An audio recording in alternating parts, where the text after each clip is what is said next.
Konnichiwa, my dear family and friends. If you've seen my past 10 videos, you know that I recently had the opportunity to travel to the country of Japan.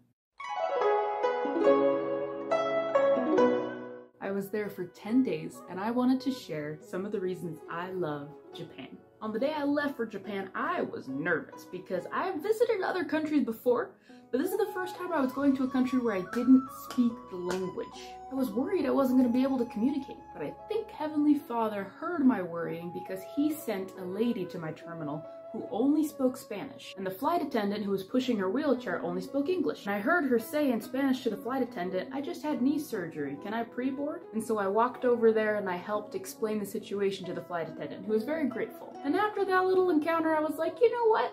It's okay. If I need help, somebody will step in and help. It was a blessing of reassurance from my loving Heavenly Father, and I was really appreciative. As the plane took off, the world below grew smaller. The other planes looked like little toys, and the trees looked like moss because, you know, they were all close together, and the pools looked like... Did you see how I just reached for my glasses? I'm not wearing them because I'm using some lights in here, and they were, you know, glaring off my glasses. Anyways, the pools looked like little turquoise gems just scattered along the ground. And as we got higher, the roads and the lakes looked just like a map. I love traveling in airplanes. I don't know what to tell you. Waiting in an airport, but when you're on the plane and it's finally taking off, it's just so relaxing.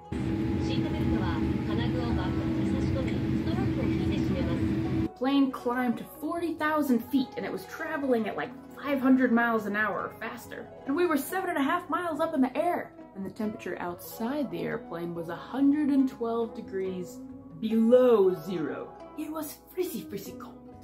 3 in-flight meals, 4 movies, and 13 hours later, Japan came into view.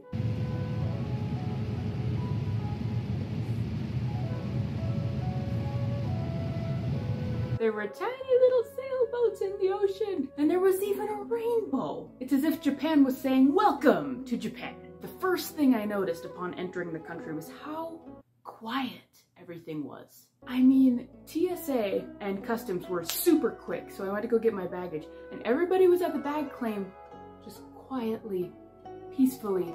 Nobody shoving, nobody on their phone, nobody doing anything disruptive. I ended up in a different terminal than JD, so we actually had to walk around trying to find each other, and we were a little bit late to the train. Oh, I forgot to mention, JD is my little brother, and he came with on this Japan trip. And the reason why I went in the first place was actually because my Aunt Sherry and Uncle Graham are serving a mission over there in Japan. So I was like, hey, we can go see Sherry and Graham. We made it to Sherry and Graham's apartment just in time to try some Japanese snacks and drinks.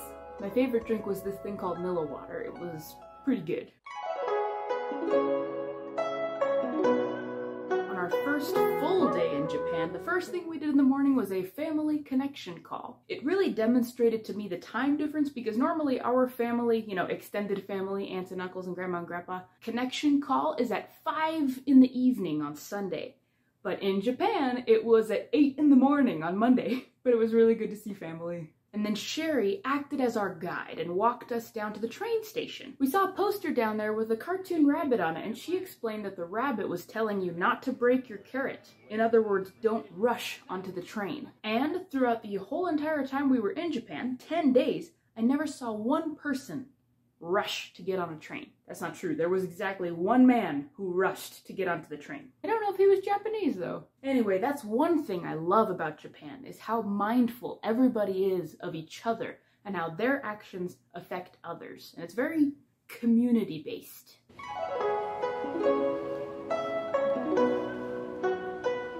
Whereas in America, we're like, every man for himself. Don't get me wrong, I love my country, but like, gosh, sometimes it gets annoying when everybody's fending for themselves and trying to push and shove each other. In Japan, everyone's like working together, making it peaceful. And it really does just make life overall pleasant. The first official sightseeing place we went to was the Asakusa Shrine. The Asakusa Shrine had this dragon fountain where you could wash your hands and your mouth before going into the actual shrine to prepare you to greet the spirits and to pay respect to them. We paid our respects to the spirits in the shrine by putting a coin in the coin box, and we clap twice.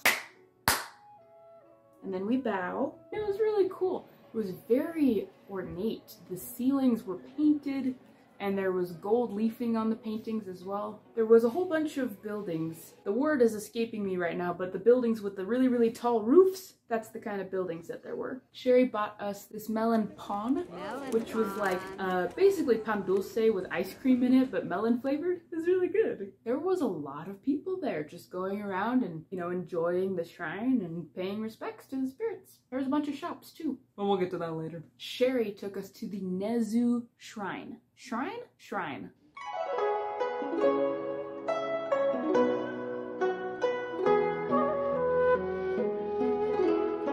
It was the Azalea Festival. Azaleas are pink flowers, which I didn't know.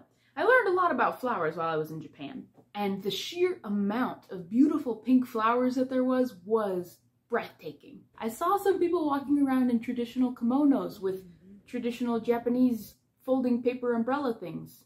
Parasols, that's what those are called. With traditional Japanese parasols. And there were these two tiny little kids in kimonos and they were so cute. There was also a whole entire row of torii gates that you would walk through, like a little tunnel. After that, we went to lunch at a small cafe. The seats were on the floor. There was space underneath the table to put your feet, but the seats were on the floor. The chef did not ask us to take our order. He just served us 3 plates of what he was making. And it was honestly really cool, and probably one of the most delicious meals I had while we were there. And Sherry taught us the proper thing to say after you've had a good meal at a restaurant. You bow, and you say, "Gochi osama desu ka?" It took us a couple tries, but we said it, and the people at the restaurant were like, "Oh, thank you, no worries." Then we had to part ways. You know, Sherry is serving a mission, so she couldn't just sightsee with us all day.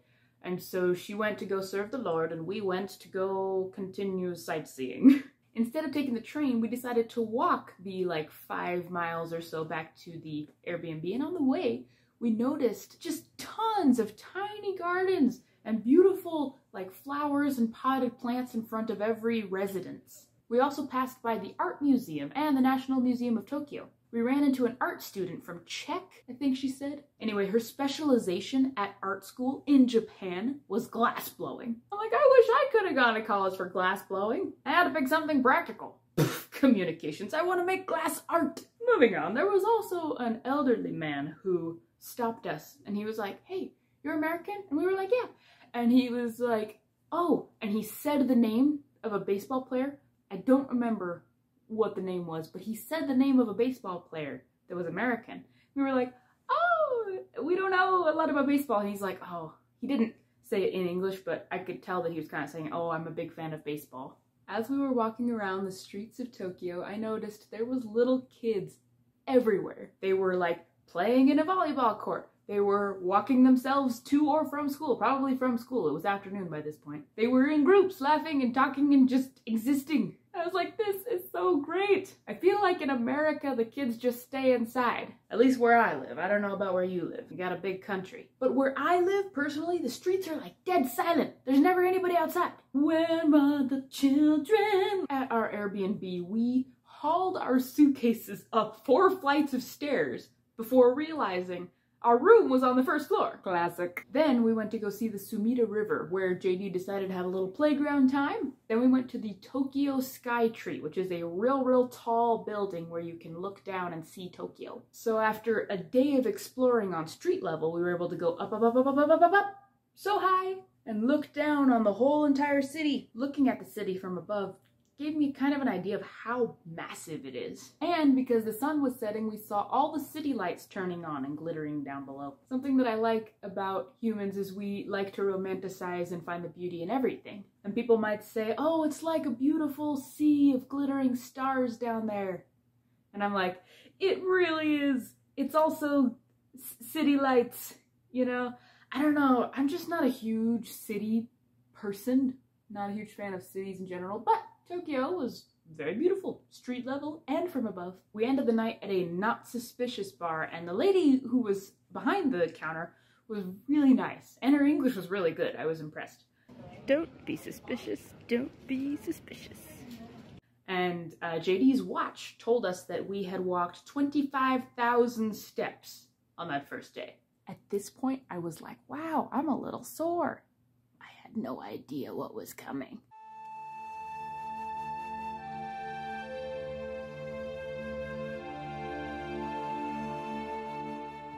next day we set out to see Nikko, which is a northern Japan town full of shrines and temples and ancient tradition. See, this is what I was looking forward to, because when you think Japan, you think, oh, ancient tradition and samurai warriors and temples and bowing and respect and tea ceremonies and chopsticks. Not necessarily in that order, but that's honestly what comes to mind when I think about Japan. So I was really excited to go to Nikko. The train ride up there was an hour and 15 minutes, and out the window of the train we saw this lush green foliage whipping past, and we saw tiny towns with pastel colored buildings, and we saw like a field trip group of tiny little children with little yellow bucket hats and navy blue uniforms, like, and it honestly was so cute. Here are some fun facts about Nikko. Nikko was founded by a monk.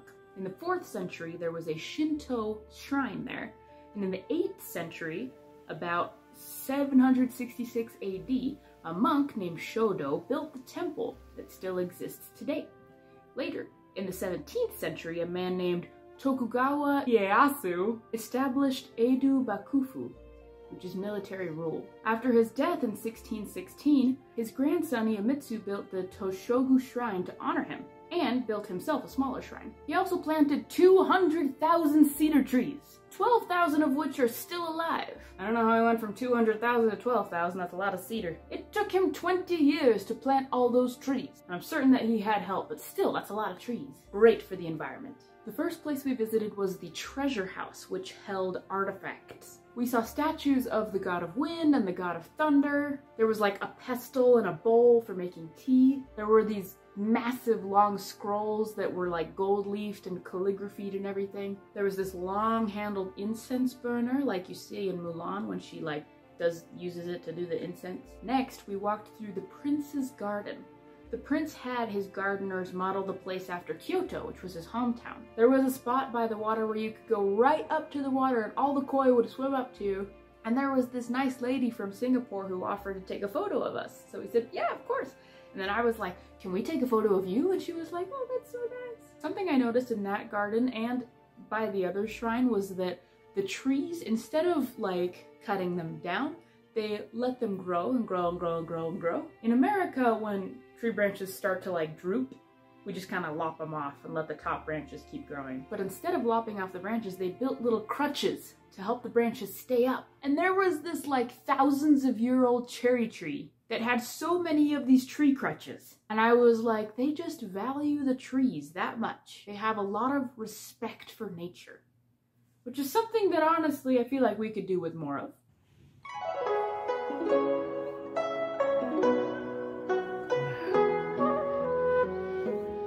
As we passed by the different shrines and temples, we saw a monk who was in there burning prayers. So you could write a prayer on a piece of paper or on a small stick of wood, and he would burn it. And it was a secret technique. And I think the idea was that if you burn it and then the smoke rises up to, heaven, then your prayer will also rise with the smoke. It began to rain, and I noticed that the texture of the stone steps mirrored the texture that the rain was putting onto the steps.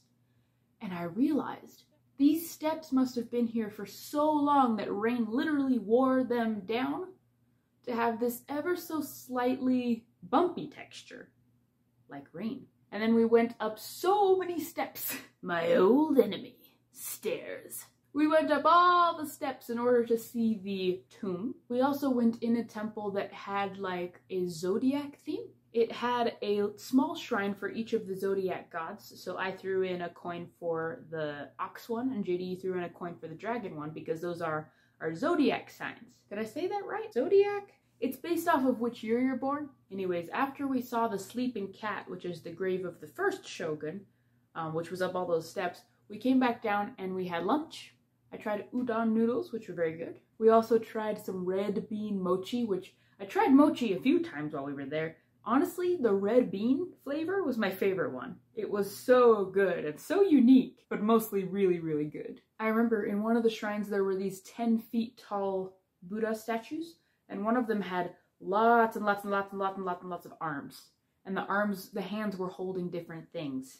And some of the things were modern and some of them were ancient. So that was cool. And so I really wanted to see the waterfall, the Kigon Falls, which were there in Nikko before we headed back down to Tokyo. We weren't sure exactly how to get there, and so we went to the bus station, and an info desk lady, she very kindly offered to help us. She was like, oh, tell me, where do you want to go? And we were like, we want to go to Kigon Falls. And she's like, oh, here. And she showed us on the map, okay, this is the bus you take, and this is how you get there, and this is how long it takes. And then she even walked us down to the bus station and made sure we got on the right bus. And we took that bus like 40 minutes to about where the falls were. Although the first stop, we just assumed that we should get off at a certain stop, and that stop wasn't the closest stop. I mentioned the rain. It was raining like the whole time. And it was a little chilly, but honestly, it was very refreshing because it was hot at that time of year in Japan. But I didn't want to get super duper soaked, so I bought a little cheap umbrella, which immediately bent out of shape. And JD suggested that we try to find an onsen. Now, if you don't know what an onsen is, it's basically a public bathing area. It's where you and others gather in an area to wash, and you are all not wearing clothes. And so naturally I was a little bit nervous about this. It's something that we really don't do here in the States. And I'm not suggesting that we do it in the States. I think that might get weird. But there in Japan, it was actually a very cool experience, which I enjoyed. There was, in this hotel that we went into, a men's onsen and a women's onsen. They didn't even charge us. They were like, yeah, come on up, come on in, go for it. And so I went in there, and there was an area where you could take off your clothes and go in the bathing area room, and there was like little stools with mirrors that you could use to scrub yourself off and wash your hair and everything. And then once you got all washed off, you could go in the warm water, or you could go outside into the natural hot spring and warm up. And there were these 3 middle-aged, beautiful Japanese ladies. And I was this big, you know, awkward American. And they were like these like elegant ladies, and they were just like talking, you know, chatting with each other in Japanese, and I wasn't understanding a word of it. And I just was like looking at them, but trying not to look at them too much because I wasn't sure if that was disrespectful. I was just trying to follow their lead on what to do. I think these ladies must have been moms because they were like, this girl needs help. And so they said something to me in Japanese. I didn't understand. And so I went, and they went, American? And I said, mm-hmm. And they were like, oh. I was like, yeah, I'm sorry. They actually helped me. One of them scrubbed my back, and then the other one rinsed me down with the shower head. And it was just a really cool experience overall. Very culturally, I felt very immersed in the culture.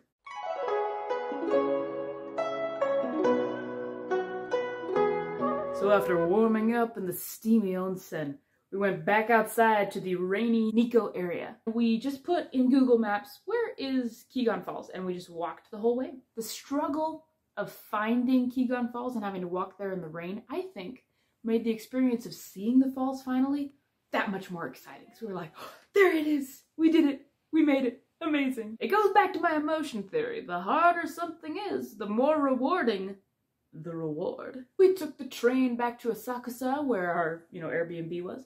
And on the train, JD dropped a 500 yen coin, which, by the way, in Japan they mostly use coins rather than bills. Here, it's like coins really won't buy you anything. A quarter or a dime or a nickel, nothing. You need a dollar bill. But there, a 500 yen coin is basically like a $5 bill. And I don't actually know the exchange rates, but it's basically a $5 bill. So he dropped it, and then he tried to find it, and the whole seat swung. I didn't realize the seat could move, and I was like, ah!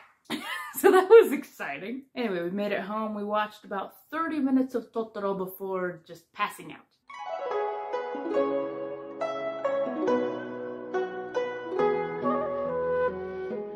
The next day, we decided to go back to Asakusa, to the shrine, and check out some of the little shops that we had seen. While we shopped, I was noticing a whole bunch of interesting people. There was an old guy with purple hair, like you could tell his hair was white, but he had colored it purple. There was a lot of people in traditional kimonos. There was, of course, cute little kids. And I even saw a lady in a kimono walking. And there was she was walking, and then there was a guy with a fancy camera walking the other way. Like, obviously, they didn't know each other. They weren't together. But he stopped, and she stopped, and and she posed, and he took a picture of her without even talking or communicating. He just, like, put up his camera, and she was like, ready. Which I thought was great. I'm like, see, she didn't even be like, how dare you take a picture of me? Because I feel like if I tried that here, people would be like, oh, what are you doing? There, she was like, yeah, no, I look beautiful. You want to treasure this moment. We tried some more mochi. I got a chocolate one and a strawberry one. I was playing it safe. I shouldn't have played it safe. I should have played it dangerous. The chocolate one honestly reminded me of the hot chocolate that I tried in Madrid, Spain. Same kind of texture. Then we got on the train. On the subway train, I noticed a young couple.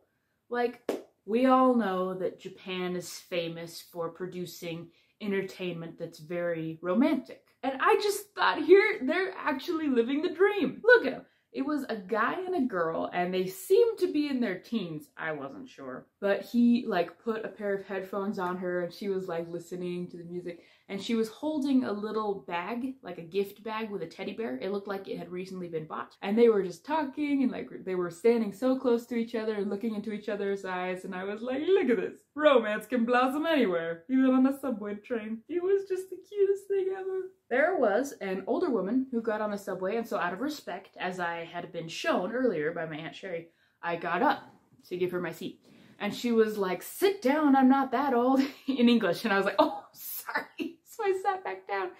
And she was like, oh, it's fine. She was from Alabama, and she had her friend with her. And she had this emerald green ring on. I was like, oh, that's a cool ring. And she's like, thanks, I found it in Scotland. I'm like, oh yeah, you found it in Scotland. That's cool. She was like a world traveler. We hopped off the train and we caught a bus, but we actually caught the wrong bus, so we needed to hail a taxi. So many options for transportation in that city. I love it. We got a taxi to go to Team Labs. Team Labs was this art museum, kind of a new age modern art where you could like become one with and experience the art. They had a room with a whole bunch of Christmas lights just hanging from floor to ceiling. And it was like walk through the diamond, and it was really cool. There was a water room, so they were like, make sure you roll up your pants to your knees because you're gonna need to. And they were right, there was water up to like my knees, and there was projections of koi fish being projected onto the water. So it felt like you were walking through koi fish. There was a room that was just full of flowers, and it smelled great. So after Team Labs, we walked across a bridge. There was a speedboat that was passing by, and a whole group of tiny Japanese school children just scampering off to school, walking themselves there because, you know, they're independent in a community way. Anyway, we decided to take an underground train to the Shibuya Scramble. The Shibuya Scramble is where 12 streets converge, if I'm not wrong. And basically, every time people need to cross a street, all traffic stops. So it's not like this way stops or that way stops. Literally all of them are just like, everybody stop. And then they let people cross for like 30 seconds and then stop. And then, you know, traffic can go. On the way to Shibuya Scramble while we were on the train, a young woman took a mini tiny fan out of her purse and she dried her bangs with it because her bangs were wet. And she's like, ooh, and she was just doing her hair just on the train. I was like, oh, that's so nifty. We went into a restaurant. It was a Chinese restaurant in Japan. And JD ordered the shark fin soup. I tried a bite. It was rubbery, but it tasted beefy. Honestly, I don't see the appeal. If the appeal is similar to blood diamonds, which is just diamonds that you get with blood, sweat, and tears rather than diamonds you can literally grow in a lab, I don't really get it. I'm just like, yeah, it's rare and it, you know, is a little bit cutthroat and edgy, but it doesn't taste good and it hurts the sharks. So I'm like, not a fan. But I really did like the lychee dessert that we got. That was really good. Believe it or not, I did try to learn the Japanese language before I went over there. Unfortunately, I was not able to master it before I went over there. But I tried. And so I asked in Japanese, I asked the waiter for some water. And it was painstaking. And he literally was like, he pointed, he was like, it's self-serve. And I was like, oh, thank you. And there was no gratuity. There's no tipping at Japanese restaurants. It's not a thing. If you try to pay more than what the meal actually costs for, they'll be like, you made a mistake. Take it back. We don't want to tip. I was like, So after lunch, we walked to the Shibuya arcade. It's something that felt very high-tech and modern. We played a round of Pong, and I was honestly kind of tired because of all the walking. And so I was like, JD, you go ahead and play. I'm just gonna sit for a minute. So I sat and journaled. This whole time I'm journaling, by the way. I have a tiny little journal that I'm taking all these notes in. Then straight from there, we went to meet up with Sherry and Graham. They were kind enough to show us a sushi go-round place, which is like a merry-go-round for sushi. Basically, you just grab whatever you want as it comes around and around and around, and it's super cool. Then we took a train down to Kyoto.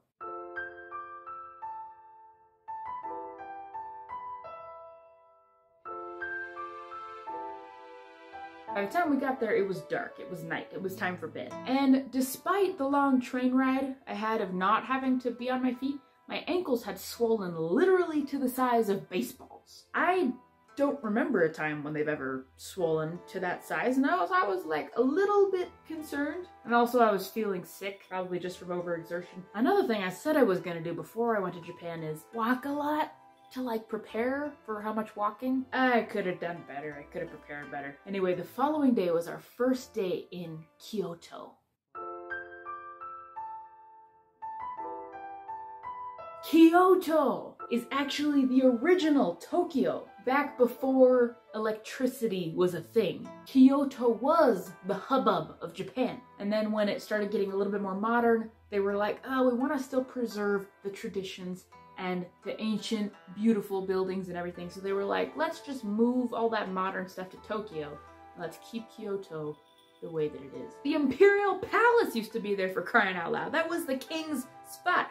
But now, of course, there's an Imperial Palace in Tokyo too, because Tokyo's the capital of the country. Anyway, we had breakfast. It was funny because the breakfast that we had, it was like meat and veggies and sauce and stuff, and underneath there was rice, but we didn't realize until we ate the whole thing and took it off, and we were like, oh no, there's rice! We should have realized that. So the first place we visited in Kyoto, there was a lot of places I wanted to see because Kyoto is huge and it's wonderful. The first place we ended up seeing was the Nishiki Market, which was a market full of like chopsticks, fans, pottery, socks. I saw a lot of teenagers in school uniforms. And I gotta say, I really liked the school uniforms. They were very modest. They were like down to the mid-calf, these pleated like navy blue skirts, navy blue blazers, and button-down white shirts.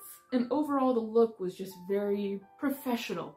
And I was like, man, some part of me wishes that we kind of had a school uniform because I liked having the freedom of being able to wear what I want, but sometimes it was a little bit overwhelming. I'm like, man, it would just be nice if I could wear the same thing every day. Then we went to go see the Nijojo Castle.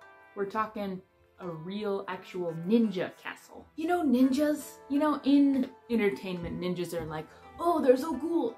When really, a ninja's a lot about discipline, honor, and respect. There was this hallway called the Hallway of Nightingales, because when you walked through it, the squeaky wooden floor sounded like birds. It was wonderful. And I was like, that must be difficult for a ninja to stealthily sneak up on his sensei because the floor was so squeaky. There were these paintings of tigers, but at the time when they were painted, the artist didn't know what a tiger looked like, so he was just going based off of tiger skins that had been brought back from, you know, China. And he gave them the face of like a dragon, like a Japanese dragon with like the very curly nostrils and the like mustache and everything. And on the tour we learned that they also thought that a leopard was just a special kind of tiger, and that like every third tiger that was born was a leopard, which makes sense. They're very similar. Outside the castle, we went into a sword shop. I had a dream of buying a samurai sword, putting in the money and being like, yeah, just because it would be so epic. But they were selling it for like 2 million yen. Now, like I said before, I don't have the exchange rate memorized, but like, that's a lot of yen. And plus the suitcase that I brought probably wouldn't accommodate a sword, so I'd have to explain it to customs. You remember the sword I got from Spain? I just kind of snuck back here because it just fit and nobody questioned it. So I had to forego that dream because of the cost and the logistics. One day, maybe, I'll dish out 2 million yen on a samurai sword, but not this trip. We ate some Japanese snacks while we waited for the bus. There were like these small, crunchy, pickled plums, and there was like this spicy pepperoni cracker. I forgot, while we were at the Nijojo temple, we also saw the outdoor garden area, and it was very, very big and beautiful, and we got to feed the koi. The next place we went was the Kinkakuji temple, which was gold. There was also a Ginkakuji temple, I want to say, which was silver. We didn't end up going to that one. There was a gong there, and you were able to get in line and ring the gong in order to invite the spirits to come, which is great. There was also a Buddha with a bowl in his lap, and the idea was that if you toss a coin directly into his lap, it brings good luck. And there was little spirit houses with little moss-covered roofs. And of course, the Kinkakuji temple was absolutely beautiful and covered in gold, and there was a golden statue of a phoenix. It was very beautiful. Our tickets were actually not tickets per se, they were little prayers. And then we got to try this golden sparkly ice cream. It was just vanilla ice cream, chocolate syrup, and gold flakes.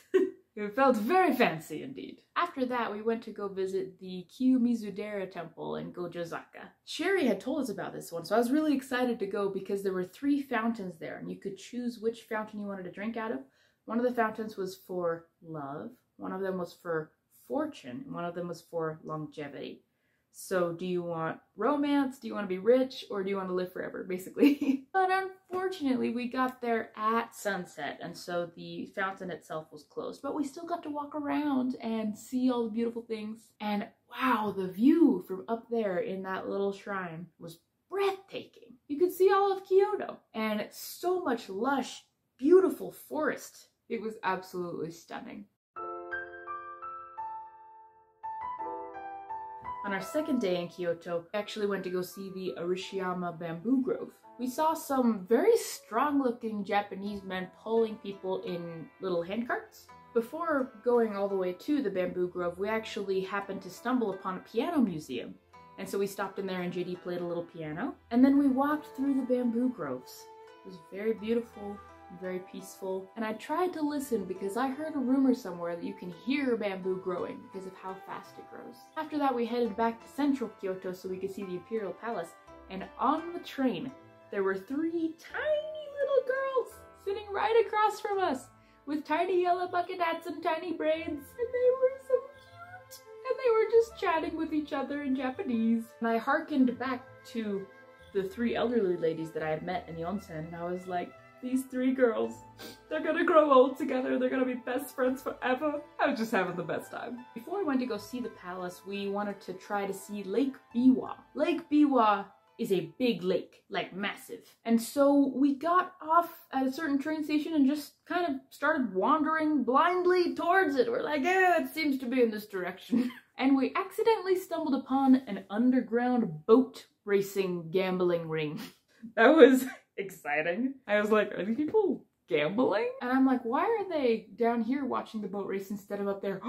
It's because it's not legal. Or is it legal? I don't know. Anyway, it seemed shady, so we got out of there. Then we passed by a swarm of young school children, and like literally we were like, oh, excuse me, because we had to like shoulder our way past this big, huge crowd. And at one point, one of the students plucked up the courage and said to us in English, hello. And then a chorus of hellos. Hello, hello, hello, hello, hello. And we were like, hello, hello. I was like, that's so sweet. They were like, these people look like they speak English. Let's give it a go. Hello. And I'm like, that's so awesome. By the time we finally made it to the lakeside, my feet were pretty sore. I just wanted to sit by the lakeside and enjoy a little bit. But JD wanted to keep it moving, so we kept it moving. There was a pretty massive like mall / entertainment center, and he's like, oh, let's check it out. And I was like, and he was like, come on. So I was like, fine, because I'm a good big sister. I was like, okay, let's go. So we went in, and it was a mall, you know, it's just like any other mall you might find, but it was very, very big. There was a lot of floors to this mall. There was a bowling alley, shopping centers, gaming centers, restaurants. And my eyes were fixed on the restaurants. I was like, yes, because I was freaking hungry. Just from walking, I was just like, man, I could really go for some grub. But JD wanted to play a round of bowling. And he's like, don't you want to play? And I was like, at this point, I was like, you go ahead. I'm kind of tired. But something that was kind of cool that happened in the bowling alley was one of the employees who worked there came up to us and knelt next to the bench and started talking to me animatedly in Japanese. And she was like, oh, and she was explaining and she was pointing and I was like, I don't speak Japanese, but this is fun. It was like the most a person had tried to interact with us, because the Japanese people were very cool, very polite, very awesome, did not talk to us a whole bunch. They weren't like, hey, you know, besides like that guy who stopped us for the baseball thing, or somebody like the nice info desk lady who was trying to help us. No one was really like interested in talking to us very much, which is fine. I mean, I was fine with that. I probably would have been a little bit intimidated if they did. But this bowling alley woman was like, and I was like, this is cool, this is cool. She's trying to tell me something. Anyway, after that we went and got American food because I was like, you know what, we've had Japanese food for the past 6 days and like it's time, you know, it's time. Anyways, after that we went to the Imperial Palace, if I'm remembering correctly, and we saw a group of kids playing what looked like Duck Duck Goose. I don't know if they have Duck Duck Goose in Japan, but that's what it looked like. And we saw some guys doing Tai Chi, and it was very cool. But unfortunately, you can't go in the Imperial Palace, you can only go on the grounds. So we did. Then we went out to a restaurant for dinner. We were really spoiled this trip. And we tried sashimi, which is just raw fish. No sauce, no spices, no nothing. It's just a raw fish on ice. So I was a little bit hesitant. I was like, I don't know, I've never eaten a raw fish, and every time I take a frozen chicken breast and try to gnaw it, you know, from the fridge at home, it never turns out well. Just kidding, don't actually eat raw chicken, that's really bad. But the sashimi was actually delicious. It was so soft. It was melt in your mouth soft. It was softer than a pancake. And the flavor was something else. I mean, it was just really, really good. Then after dinner, we decided to go to a karaoke bar. It was very cool, you know, very interesting. There was people singing in all sorts of different languages, not just English and Japanese. They had other languages too. And we sang, and something I liked about this karaoke bar is that when one person sings, everybody else sings with them. There's no like, it's my time to shine. It's like, this is our time to bond as we sing together. I really wish that karaoke didn't have to have the word bar after it, because something as wonderful and as uplifting as singing together, that beautiful experience shouldn't have to be dulled by something like alcohol. Like, oh, you're not even gonna remember the beautiful memories because you're just guzzling down alcohol. Anyway, we had a fun time.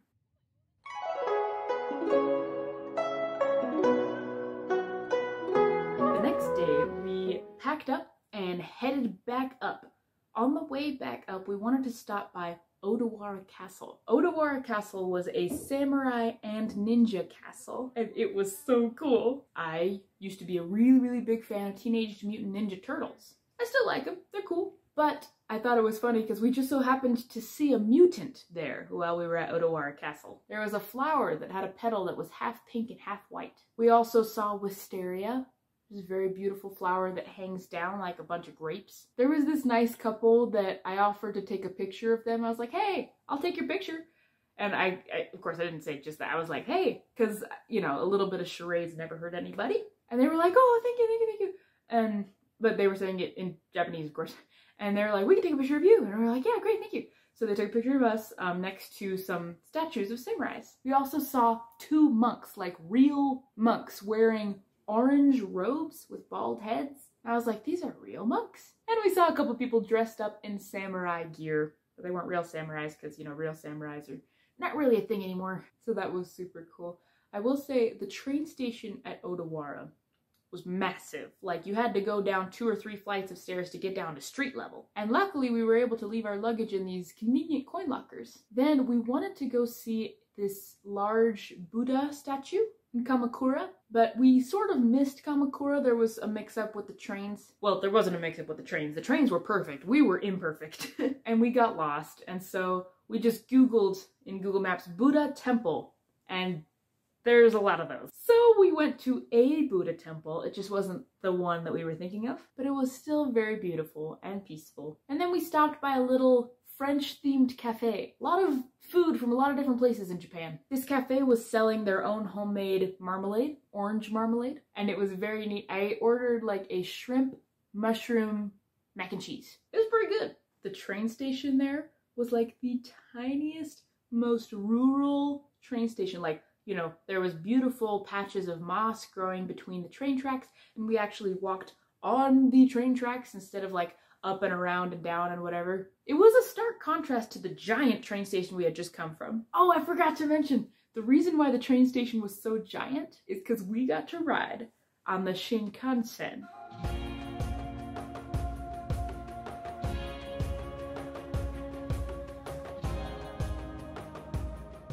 That's the fastest train in the world. The fastest land vehicle in the world. Nothing goes faster. It's like 200 miles an hour or more. But the reason why it's so fast is because it uses magnetic levitation, or maglev. Basically, the whole entire train tracks are magnets, electric magnets, so you can turn them on and off again. And once they're turned on, the train hovers like 4 inches off the track and just goes pew! Zero resistance. It's amazing technology. And then we arrived back in Tokyo at Sherry and Graham's apartment. And Sherry, I love Sherry so much. I wish I had her energy because she has so much energy. She immediately, right when we got there, she was like, "You want to go on a walk?" And I was like, I was dying. My back hurt, my feet hurt, and my everything. I was like, I just want to sit down. But of course I want to go on a walk with you, Sherry. Like, I always want to spend time with you. And so I was like, okay. So we went, you know, we walked around Roppongi, which is the area where she and Graham live. And we went to this giant library, but they were selling a lot of interesting stuff there. Like a wooden carving in the shape of a balloon animal is one that I remember. They had like forks, like just for sale, like decorative forks. Like, we don't use these to eat, obviously, but they're cool. And then outside we found like this glass chair made out of glass. And then we stopped by the grocery store real quick because she needed to get something. And I noticed in the grocery store, they sold packs of bread, like 3 slices or 6 slices. And I'm like, that's such a smart idea. Why don't we do that? Because like, I only eat like 6 slices of bread in a week, and the bread usually goes moldy, and I actually don't eat bread that much. But like, if I did, the 3 to 6 slice thing would just be like so convenient. So I'm like, that's something that we need here in America. Instead of selling the whole loaf, let's just sell half of it or a quarter. So that was Saturday night. Sunday again. Sunday night was the first night, and so we'd been there a week. And at this point, I needed a reset. And Sunday, the day of rest, the Lord's Day, was just the perfect day for it. They had 9 a.m. church, which, you know, unpopular opinion, I like 9 a.m. church. I feel like that's the best time for church. The earlier in the morning you can do church, the better. But you know, to each their own. But it was so great. Their ward mainly consisted of senior missionaries who were also serving their missions. So there was a lot of diversity in that ward. People from all over the world were attending there, which was great. And the lesson was given in English, which I was grateful for because I really, really needed to hear that lesson. I was, you know, struggling during the week, you know, the stresses of travel and everything. And I just really, really needed some comfort and some guidance. And that Sunday lesson was exactly what I needed to hear. Can you say miracle? Can you say it? Because it was a miracle. And I was like, oh, this is so good. And honestly, you know, back home, I felt like I'd kind of been missing a little bit from my Sunday worship. It's hard because it was monotonous. You know, it's the same thing every week. But here I was like, it is still the same gospel. It's the same principles, but for some reason, it's just really hitting right here. It's hitting home. Anyway, it was so great. And she and Graham showed me around the mission office, which was really cool. I got to see their office where they worked, and they gave me snacks and saw some cool paintings. And we saw, of course, the Tokyo Temple, and they explained that there was temple housing, which I didn't know was a thing. But people who travel from far to just come to the temple, they have housing there for you. So you can stay the night, go to the temple, and be on your way. And that is just so awesome. And then we went to the Happo-en Gardens. Sherry and Graham told us that they had invited apostles, visiting apostles, to the Happo-en Garden just to see the beauty. There were bonsai trees, which Bonsai is another thing that I was excited to see in Japan. JD didn't realize that bonsai trees are not naturally growing miniature trees. They are normal trees which are cut and pulled with wires and trained to grow so that they look miniature. So it's not a species of tree, it is an art. And it takes years and years and years. And some of those bonsai trees were like hundreds and hundreds of years old. So that was amazing. And there was koi, of course. Koi fish swim against the current. I saw them do it. They were like, and the current was going this way and they were swimming this way. And they're a symbol of persistence and perseverance, which I really like. We also saw a little rat. I was like, oh, a rat. He was just like, hello. He just scampered. We saw, I want to say 3 brides there taking bridal photos. It was a very, very beautiful garden. And then Graham showed his skills by hailing a taxi so that we could get to this other senior missionary couple's home. Oh, I forgot, before that we went to Arisugawa Park. It's like, you know, a beautiful nature park. But while we were there, we heard a bunch of people talking in different languages because this park was next to, you know, the ambassadors, the people who come from other countries to represent their country in Japan. So that was really cool. The senior missionary couple that invited us over was the Browns. And let me tell you, the Browns were cool. They had served 8 missions in all these different places. And they also invited the Williams, who were also really cool. They had spoken in church. And so we talked about a little bit about their experiences and the gospel and the Savior, and it was really great. And the food was really good. It was like a comfort meal, like mashed potatoes and gravy and meat and some like Jello thing with carrots in it. Jello salad. Sister Brown was honestly goals. She had spent 25 years as an acting teacher, I want to say, or a drama teacher. Or maybe she was an actor. Some of their missions included Guam, Vietnam, the Philippines, New Zealand, and now Tokyo. She was 80. She did not look a day over 50. And she had so much energy. I was like, that's awesome. I felt a little embarrassed that I was so tired and she was so energetic. And I decided, this right here, this is the future I want. Because these senior missionaries, they had so much love for each other, so much love for the gospel, so much energy. And it was light. It was palpable. It was amazing. It was really wonderful. And then we set out to go to the Meiji Shrine. The Meiji Shrine had an absolutely huge torii gate. Oh wait, before we got there, we had to walk down the busiest street we had walked down. And we had been to the Shibuya Scramble. This street was more busy. There was a lot of people. And the crowd of people moving, we actually saw a group that was performing a musical number, like a J-pop group. They were doing a song and dance. And I was, you know, it was entertaining. It was fun. But then we walked into the Meiji Shrine underneath that giant torii gate, and hush. It was like, oh, it was so peaceful. I was like, this is amazing. I was like, it's so beautiful. And so the peace, like the contrast between the hustle and bustle, well, the quiet and respectful hustle and bustle of the city versus the peace of the shrine was insane. And so we visited the shrine. It was beautiful. And then we decided to swing by this really famous shopping street. I want to say the street name was Takashite. So we walked down it and it was interesting. There was, you know, big old cotton candy, which of course caught my eye, but we didn't get any. There was like, you know, printed shirts and just shops and costumes and all sorts of stuff. I actually saw 2 Decora fashion girls, which I was really excited to see because I had heard about Decora fashion because it's like a very, very artistic, colorful kind of fashion. And so I was really hoping we would see some Decora fashion on the streets of Tokyo, and we did, and it was that, and it was great. We also saw Lolita fashion, which is where you dress like a doll with very pretty, you know, laced dresses and everything. I also saw an older guy with purple high tops and long socks on a bike. A lot of interesting, cool characters. There was a guy walking like 11 dogs. At 6:30 p.m. we went to sing with the senior missionaries. And, you know, JD can play piano.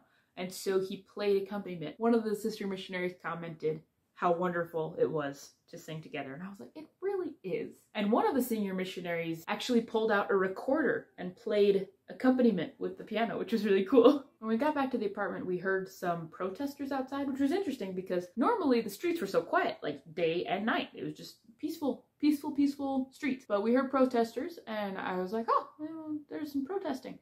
And Grandma's like, yeah, they do Tai Chi when they take a break. They just do a little bit of to like calm themselves. And I was like, oh. So then we headed back to Sherry and Graham's apartment. We watched Beauty and the Beast in order to prepare for Monday, because on Monday we went to Tokyo Disney.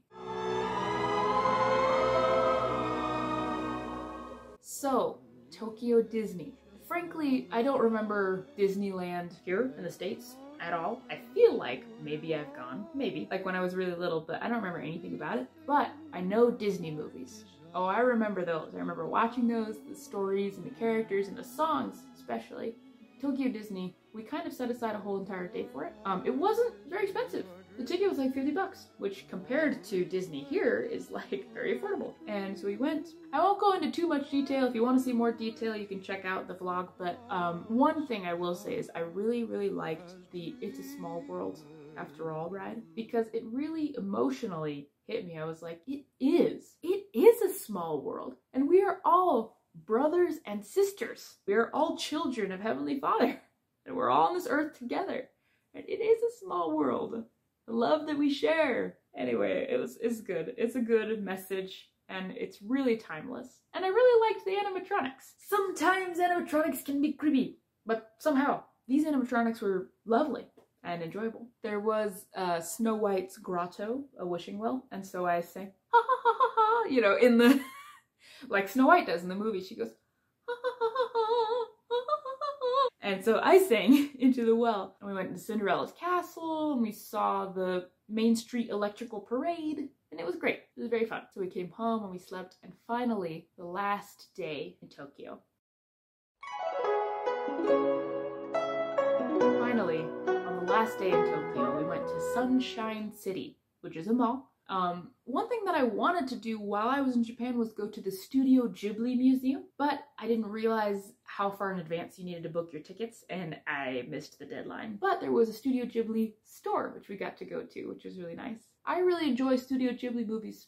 I think that they're cute. I really like the art style, and some of the, some of the messages are really potent, and I really relate to. We also stopped by the Pokemon store, and I was surprised by the amount of people buying stuffed Pikachus. There was people with like 4 or 5 stuffed Pikachus in their baskets. I was like, they must be having a massive sale. Sherry asked me what my favorite Pokemon was, and I had to admit that I have never seen Pokemon, so I don't know. I took an online test to determine what Pokemon my personality is most like, and it said Pikachu.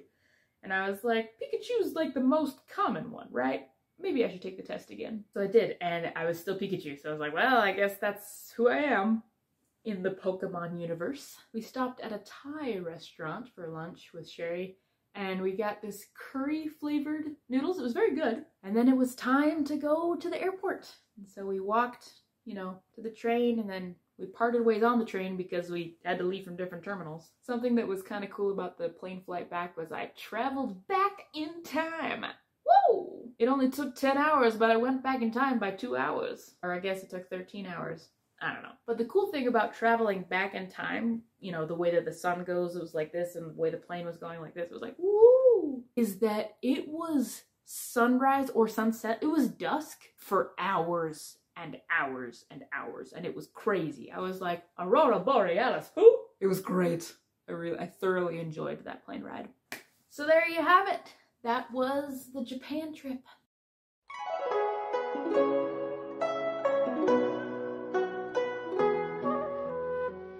I think that my main takeaways from the trip were that, like the Japanese people, I want to have more respect for nature. I got back home and I was like, whoa, my yard is a dump. I tried really, really hard to fix it up, but as you can see, I moved. And so I'm no longer at that old location anymore, but I did try, and I did put an effort to make it more beautiful, because why not? The way that they valued peace and quiet, I wanted to adopt that in my life more. Like sometimes I can be loud and rowdy. I need to be calm and calming. Also the Sunday lesson. Some of the principles that were taught in that lesson are some that I want to take forward into the rest of my life because it was so good. And one main thing I noticed was that in all the places we visited as tourists, there were many, many Japanese people also visiting those same tourist destinations. And I'm like, this is their country. This is where they are from, but they are going and loving it and appreciating it. And I'm like, I need to do that.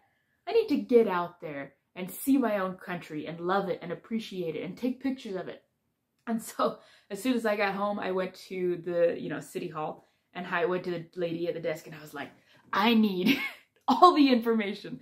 Tell me everything there is to do in Logan. And she was like, okay. So she gave me like 50 pamphlets. But yeah, I loved the trip in Japan, and I love Japan. I love how peaceful it is. I love the ancient tradition, the beautiful culture, and the lively people, and the kind people, and the people who are so willing to help and so willing to, serve. And I'm just like, that's so great. Now I want to show you some of the souvenirs that I picked up while I was over there. I'm just gonna be honest, it's been a little while. This bag of souvenirs has been sitting on the top shelf of my closet because I had a lot to do right when I got back. I went on some, family reunion outings, which is very wonderful. I was working and then I moved. But now it's time to open it up and see what we got here. In no particular order, I picked this up when we were at Tokyo Disney. Clips. It's so that it can cling on to your clothes or your backpack or whatever. This was from the final day. It's a little Totoro. Totoro, Totoro. Totoro is a forest spirit from the movie Totoro. This is a charm that I got in Asakusa. You put it on your backpack and it makes a little noise every time you walk. And it has cherry blossoms on it. That's a thing that we wanted to see, of course, the cherry blossoms, but the cherry blossoms were a little bit past season when we went. I kept a toothbrush. It says, get away from the bustle of everyday life. Free your mind and body. We are pleased to share the precious moment with guests. In English, it says all that. This is a little Japan journal that I wrote in every day. I almost filled up the whole thing. I had to start writing on both sides of the page. See?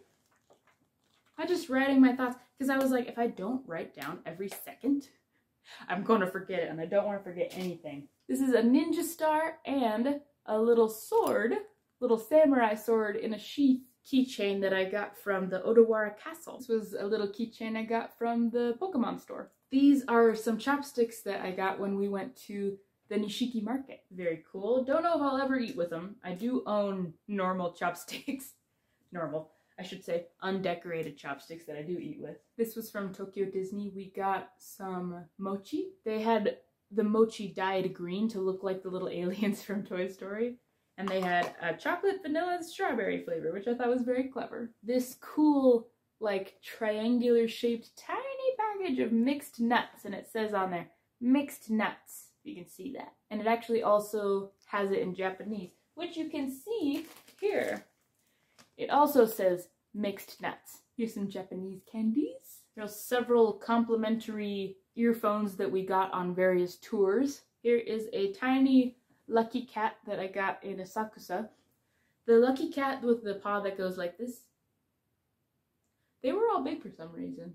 For some reason in my mind I imagined them being smaller, but they were all like the size of an actual cat. I guess if you can't get a real cat, you get the lucky cat. But it's supposed to bring luck and the feeling of luck. Here's another toothbrush. This is something that we got from Odawara Castle. This is a fan that I got at the Kinkakuji temple. And on this side it has winter, and on that side it has summer. And it was so convenient because it was hot on that day. Speaking of fans, I got a few. Oh, you can very much see the ribbing behind it, but this one is Mount Fuji, but it's pink and it has cherry blossoms. This one we got in Nikko, and it's got a dragon and a tiger on it, which I thought was pretty cool. This one came with a little carrying case.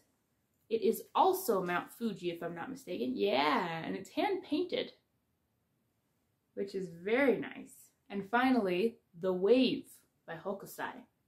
I actually had socks with these on it already before I went, but It's a famous painting, and it's actually the 4th iteration of the same painting that this man painted. And 8,000 copies of it were made. And so owning an original one is a possibility. There's 8,000 of them. Here's some more Japanese candy. I'm pretty sure this is just a Japanese Kit Kat. Let's open it up. Is it a Kit Kat or is it not? Let's find out. Yeah, it's a Kit Kat. It is a normal Kit Kat. I found this on the ground when we visited Nico. I think it's neat. This little scrunchie and this little comb for your hair I got at the onsen. Actually, the ladies put these in my hand. They were like, take this. And I was like, thank you. This is a little origami cube that was free. It was in a bowl. These are Japanese coins. I kept one of each kind. Actually, now that I'm looking at it, I kept more than one of each kind. See? This was the paper that the fan came in when we bought it from Nico. It has a picture of the shrine on it. These 3 things all have tiny toys in them. There's like a dinosaur and a little car. And this one has a Pokemon in it, because it's a little Pokeball. I choose you! And it is... Oh! Am I way off, or is this the boar general from Princess Mononoke? He's got the little tears in his eyes, and he's a boar. I don't know. And there's a candy in here too. These are moon cakes. This one has a picture of a mango on it.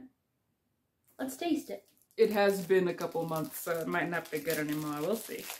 Surprisingly, no mold or anything. Let's taste it.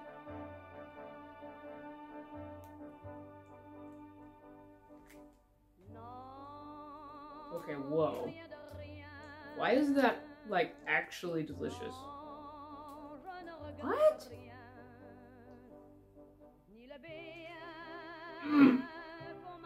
That is so good. I was surprised by that. I remembered the moon cakes not being very good. Guess I just needed to try the mango one. I love mangoes. And these are all like the tickets and things. This is Pocky, which is basically a long pretzel with a flavored dip. Now, I've heard of Pocky before, but this Pocky was a different. See?